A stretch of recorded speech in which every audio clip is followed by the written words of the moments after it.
અમદાવાદના નારોલ મટન ગલી સ્થિત Aakar textile Shri Radhe industries posh house ફેક્ટરીમાં કલર કેમિકલ અને જલાઉ લાકડાના સપ્લાયરોના 3.5 કરોડ રૂપિયા કરતા વધુ બાકી પેમેન્ટ મુદ્દે ભારે હોબાળો મચ્યો તો 50 થી વધુ સપ્લાયરો અને વેપારીઓ તેમજ ટેક્સટાઇલ્સ સપ્લાયર એસોસિએશનના હોદ્દેદારો સાથે ફેક્ટરી પર પહોંચ્યા અને ત્યારે ફેક્ટરીના ભાગીદારો પેમેન્ટ આપવા તૈયાર ન હોવાથી તણાવ વધ્યો તો આરોપ અનુસાર ફેક્ટરી સંચાલકો વધુ એક જગ્યા પર વિવિધ વખત ભાડા કરાર બદલી અને સપ્લાયરોને પૈસા ચૂકવતા ટાળી રહ્યા હતા।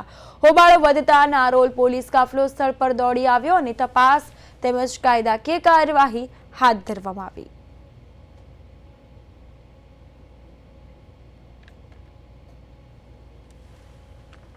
आज रोज अमे लोकोए आराधना आकार टेक्सटाइल अंदर एक यूनिट हतुं श्री राधे इंडस्ट्रीज एमां अमारा सप्लायरोना जे पैसा बाकी हता एना अनुसंधानमां अमे त्यां रजूआत करवा माटे गया हता तो ए वखते ए लोकोए अमने धमकी आपी अने अहींया नहीं आववानुं अने आ यूनिटमां पग नहीं मूकवानो एवी रीते धमकी आपी हती। એટલે અમારા ત્યાંથી મેમ્બરોએ થોડુંક ઊંચા અવાજે કીધું કે ભાઈ અમે શાના માટે ના આવ્યા અને કેમ ના આવ્યા, અમારા પૈસા લેવાના છે તો અમે યુનિટમાં જ આવીશું ને એ રીતના અમારે વાત કરતા એમણે 100 નંબર ઉપરથી ડાયલ કરી અને પોલીસને બોલાવી દીધો। એના અનુસંધાનમાં પોલીસ અમને અહીંયા લઈને અત્યારે આવી છે। ખાસ કરીને કઈ બાબતને લઈને લેણા નીકળે છે અને કંપનીના સંચાલકો આનાકાની કેમ કરે છે? આ જે છે ને શ્રી રાધે ઇન્ડસ્ટ્રીઝની અંદર એ ટેક્સટાઇલ પ્રોસેસિંગ યુનિટ હતું। હવે એ યુનિટની અંદર અમારા ત્યાંથી લોકો કલર અને કેમિકલનું સપ્લાય કરે છે અને અમારો જે ધારો છે એ 90 દિવસ 60 થી 90 દિવસનો ધારો હોય છે।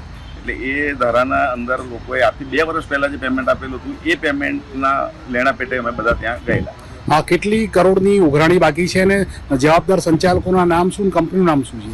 અત્યારે ઓલરેડી એસોસિએશનના જે મેમ્બર છે એ લોકોની અમારી જે ઉઘરાણી છે 1 કરોડ 80 લાખની છે અને એ સિવાય બીજા એટલા જ બાકીના લોકોના પણ પૈસા બાકી છે। એની ઉઘરાણી કરવા માટે અમે લોકો જઈએ છીએ સંચાલક તરીકે। ત્યાં જે એમના ઓનર જે છે અરુણભાઈ મુરારકા એ કોઈ અમને પ્રોપર જવાબ નથી આપતા અને અત્યારે એમણે એ જ યુનિટ એમના સનને સાથે રાખી અને બીજા લોકોને રેન્ટ ઉપર આપી દીધી છે। એટલે એ લોકો કહે છે કે તમારા લોકો અહીંયા આ યુનિટમાં પગ નહીં મૂકવા। અમે અમારી છેલ્લા 2 વર્ષથી અહીંયા માલ સપ્લાય કર્યો હતો એની ઉઘરાણી માટે છેલ્લા 6 મહિનાથી આજીજી કરવા આવતા હતા। એ અમને ખોટા વાયદા કરતો હતો। અમારા એસોસિએશન થ્રુ અમને ખોટા 4 થી 5 વાયદા કર્યા અને પૈસા આપવામાં એ ફેલ ગયા। એટલે આજે અમારું આખું એસોસિએશન એમને માટે વાતચીત કરવા આવ્યું તો એમને એમ કહી દીધું કે અહીંયા કોઈએ નહીં આવવાનું। આ ફેક્ટરીના માલિક અત્યારે શ્રી રાધે ઇન્ડસ્ટ્રીઝ નથી, આ ફેક્ટરી પાર્ટનરશિપમાં માધવ સિન્થેટિક્સમાં આપી છે અને માધવ સિન્થેટિક્સના પાર્ટનરો એમના જે બે છે એમને એવું કહી દીધું કે અહીંયા નહીં આવવાનું, અહીંયા આવશો તો અમે તમારા ટાંટિયા તોડી નાખીશું। જાનથી મારી નાખવાની ધમકી આલી છે પ્રવીણભાઈ અગ્રવાલે અને વિનોદ અગ્રવાલે। અમને અમારા પૈસા મળી જાય એવી અમે સરકારને રજૂઆત કરીએ છીએ અને અમારી રજૂઆત કરવા માટે અમે ગયા હતા અને એમને હાથે કરીને ખોટા અમારી ઉપર એલિગેશન કરીને પોલીસને બોલાવીને અત્યારે હાલ અમે નારોલ પોલીસ સ્ટેશનમાં અમારો જવાબ લખાવવા માટે ઊભા છીએ।